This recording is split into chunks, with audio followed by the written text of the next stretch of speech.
glória a Deus. O Senhor dos céus agora nos enviará a sua santa palavra. Deus seja louvado.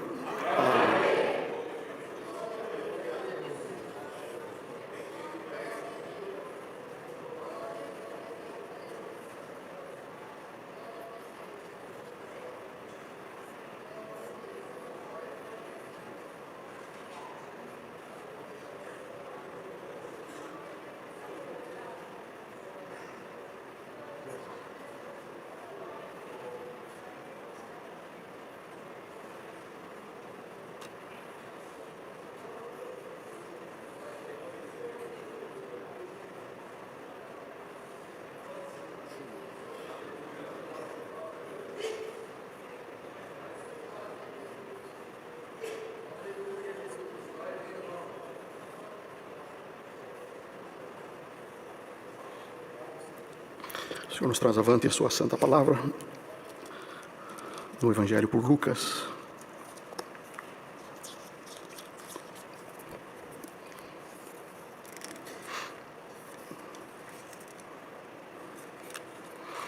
Glória a Jesus, glória a Deus. No capítulo 7, verso 11.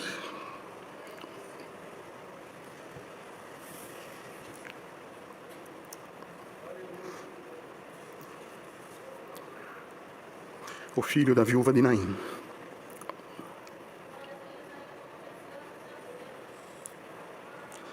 Lucas 7, verso 11. E aconteceu pouco depois ir ele à cidade chamada Naim, e com ele iam muitos dos seus discípulos e uma grande multidão. E quando chegou perto da porta da cidade, eis que levavam um defunto, filho único de sua mãe, que era viúva, e com ela ia uma grande multidão da cidade. E vendo-a, o Senhor moveu-se de íntima compaixão por ela e disse-lhe: não chores.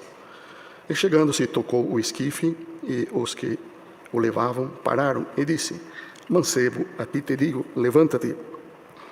E o defunto assentou-se e começou a falar, e entregou a sua mãe. E de todo se apoderou o temor, e glorificavam a Deus, dizendo: um grande profeta se levantou entre nós, e Deus visitou o seu povo. E correu dele esta fama por toda a Judeia e por toda a terra circunvizinha. Somente até aqui.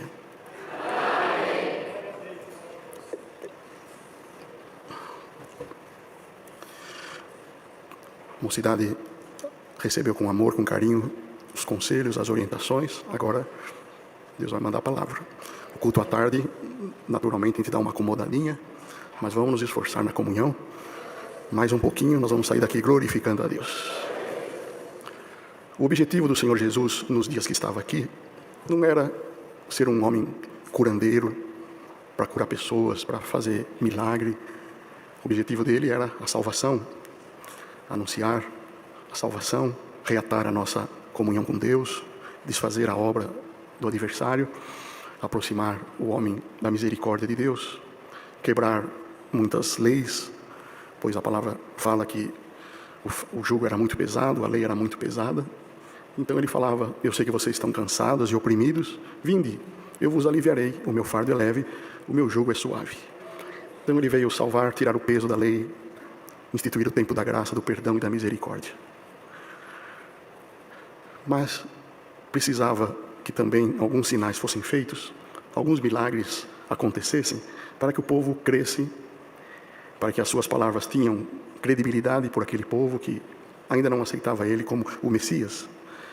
Então o objetivo maior não era cura, não era ressuscitar aqueles que tinham morrido, mas por intermédio destas obras dava uma demonstração a todo aquele povo que realmente ele era o enviado de Deus, o verdadeiro Deus e o verdadeiro homem. E nessa ocasião aqui, irmãos, que o Senhor revelou a palavra, aconteceu que este jovem, quando fala mancebo, a gente imagina que é de pouca idade, filho único, mãe viúva, novo ainda, e agora já estava o féretro, o cortejo fúnebre levando o corpo de um jovem para ser enterrado por lado de fora dos muros da cidade. A mãe junto, chorando, uma multidão de tristeza. E o Senhor Jesus vinha chegando na cidade, exatamente naquele horário, exatamente naquele momento. Uma multidão com a vida, com o poder, com o Senhor Jesus, e uma multidão com a morte com amargura, com choro, com a lágrima. E as duas multidões se encontraram bem na porta da cidade, exatamente naquele momento. E para quem conhece o poder do nosso Deus, nós já aprendemos que para nós não existe coincidência, não existe casualidade. O que existe é o plano de Deus, planejamento de Deus. Tudo na hora certa, do jeitinho que o Senhor planejou. Não foi 10 minutos antes, nem 10 minutinhos depois, foi na hora certa. Então, querida mocidade, quem sabe tem moça, moço ouvindo esta palavra, fala, mas acho que Deus se esqueceu de mim. A minha companheira já glorificou a Deus, o meu amiguinho já casou, o outro já arrumou emprego, o outro já cantou vitória, a minha companheira também está feliz, mas parece que, para mim, acho que Deus se esqueceu de mim.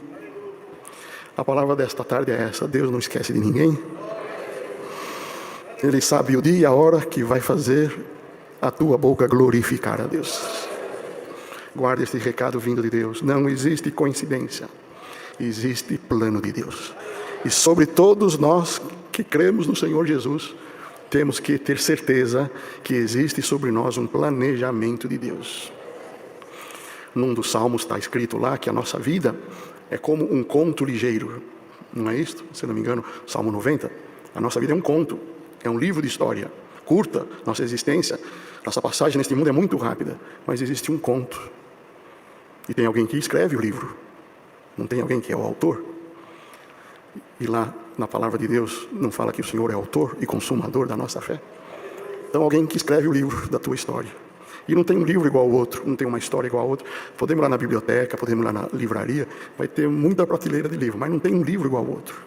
Como na obra de Deus não tem uma vida igual a outra, a vida de uma moça é diferente da outra, de um jovem diferente do outro, mas todos têm alguém que escreve a nossa história. E a palavra desta tarde é esta: você pensa que o Senhor se esqueceu de ti? O teu livro, a tua vida, a tua história está na mão de Deus. Aleluia. E como os teus amiguinhos cantaram vitória, como as tuas companheiras, tu também um dia vai glorificar a Deus. Por que para mim é tudo diferente? Alguém pode estar pensando assim, entristecido, e hoje o Senhor te diz: fica em paz, fica em paz. O teu dia vai chegar. Um pai pode ter quantos filhos tiver, uma mãe pode ter quantos filhos tiver, não esquece de nenhum. E o Senhor não esquece de nenhum dos seus filhos. Está escrito neste livro, ainda que, isso não acontece, mas ainda que uma mãe se esquecer de amamentar o seu filho, o Senhor não se esquece de nenhum dos seus pequeninos. Então hoje o Senhor aumenta a confiança desta mocidade. A tua história está na mão de Deus. E o Senhor nosso Deus, irmãos, Ele é tão poderoso de nos surpreender na nossa história. Quantas vezes que o Senhor mudou a história. Hoje é reunião para a mocidade, vamos falar de história de jovens aqui, né? Deus não mudou a história desse jovem que já estava indo ser sepultado? O Senhor Jesus se apresentou, tomou a dianteira, embora não era conhecido por aquela família. Educadamente, primeiro consolou a mãe: não chores. Ela olhou para ele assim, quem dizer, quem é esse aí? Eu não estou conhecendo bem. E ficou assim um pouco sem saber quem era. Está escrito aqui que ele tocou no esquife, né? Tocou no esquife, pôs a mão ali naquele, na nossa linguagem hoje, no caixão, né? Na urna que levava, ele tocou, parou. Os moços que levavam pararam. Quem é esse homem que para o féretro, encosta aqui no esquife? Quem é esse homem? Mas de repente ele virou para o mancebo: mancebo, a ti te digo, levanta-te. Ele assentou, ele ajudou a levantar, entregou para tua mãe, e os dois voltaram para casa glorificando a Deus. Ficou o esquife lá no chão, se tinha flor ficou lá para o chão. O Senhor fez com que aquela trajetória que ia para o cemitério tivesse 360 graus, voltaram para a cidade glorificando a Deus. E o Senhor hoje pergunta para essa mocidade que está ouvindo a palavra, uns aqui, outros à distância: vocês creem que Deus muda a nossa vida? Vocês creem que o Senhor muda a nossa trajetória? Vocês creem que o Senhor muda a nossa história? Glória a Jesus. A mamãe correu lá, deixou a filha trancada num quarto, que ela estava possuída por um espírito mau, todos nós conhecemos. Viajou, foi para uma outra aldeia onde estava o Senhor Jesus, chegou lá, adorou o Senhor. Alguém queria impedir que ela chegasse perto do Senhor Jesus. Ela chegou perto, se ajoelhou. O Senhor Jesus ainda quis ver até onde ia a fé do coração dela. Não é bom tirar o pão dos filhos e dar para os cachorrinhos. Ela se humilhou mais um pouquinho. Sim, Senhor, mas os cachorrinhos também comem da migalha e cai da medo do seu Senhor. Vai, mulher, seja feito do jeitinho que tu desejas. Chegou lá na casa, a moça estava liberta. Vocês creem que Deus muda a nossa história? Eu não creio, irmãos. Glória ao nome do Senhor. Uma mocinha, vendo que Deus habitava no meio do povo judeu, povo de Deus, uma tal de Ruth, falou: o quê? Esse povo tem a bênção de Deus. Eu vou acompanhar a senhora, mas eu vou voltar para a minha terra. Fica aqui com o teu pai, com a tua mãe, com a tua parentela. Eu vou voltar para a minha terra. Não, Noemi, aonde você for eu irei. O que você comer eu como. Aonde você deitar eu deito. Porque eu sei que o teu Deus é maravilhoso. Viúva, morreu o marido cedo. Não dá para detalhar aqui, que toma muito tempo. Ela resolveu acompanhar a sogra para uma terra distante, desconhecida, não era a nação dela. O que ela vai acompanhar? Uma velha de volta para uma terra que ainda nem se sabia se tinha acabado a fome. E vai despedir do pai e da mãe. Onde você vai? Eu vou acompanhar minha sogra. Para onde? Para a terra dela. Mas por que fica aqui? Tua família está aqui. Glória a Deus. E foi a sogra. Todo mundo. Onde já se viu? O que está na cabeça dessa moça? Viúva, tão nova de idade, já ficou viúva. Agora vai acompanhar uma senhora de uma outra nação, voltar para a terra dela. E voltou. Solzão quente, com fome, não tinha o que comer. A senhora fica aqui que eu vou lá pedir ordem para os rapazes aí que tomam conta da lavoura. Eu vou pegar umas espiguinhas aí, nem que for as miudinhas, nem que for aqueles não aproveitam, mas eu dou uma raspadinha aqui, alguma coisinha vai ter para nós comer. E lá está Ruth no meio da plantação, catando umas espiguinhas para dar de comer para sua sogra. Solzão danado. Aí vem lá o dono da terra, o Boaz, rico, solteirão, nunca tinha namorado ninguém, remidor das terras de Israel, um homem cheio de misericórdia, uma família tradicional. Quantas mulheres queriam casar com ele? Quem é essa mocinha que está aí na nossa terra? Quem que é o responsável pela lavoura? Sou eu. O que essa moça está fazendo aí? Não, ela disse que pediu tão educadamente se podia pegar umas espiguinhas para raspar, para dar para sua sogra, uma tal de Noemi. Ela pediu autorização. Falou que era só as espiguinhas que a gente não ia aproveitar. Noemi? Noemi é minha parente. É da minha família.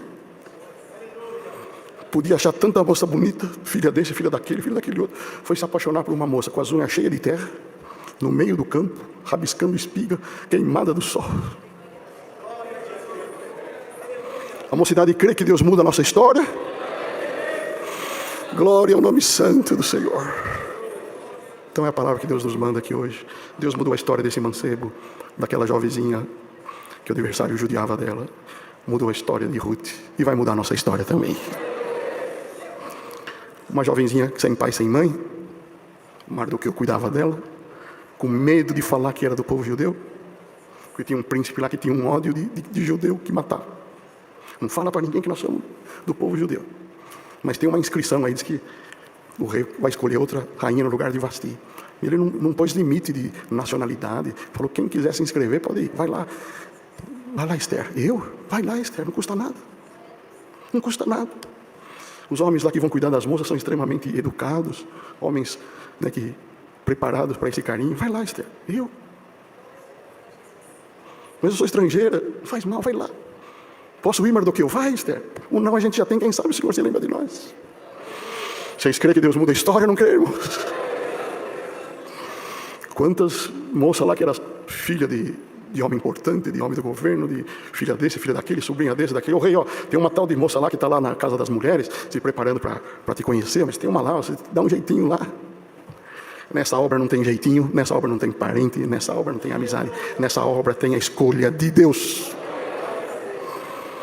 Glória ao nome santo do Senhor. Então é a palavra que Deus nos manda aqui nesta tarde. O nosso Deus é especialista em mudar a nossa história. Leve este recado dentro do coração. Estarei contigo todos os dias da tua vida. E no fim te darei a coroa da vida eterna. Não te deixarei, nem te desampararei. Tu serás o meu povo e eu serei o teu Deus. Deus seja louvado. Amém.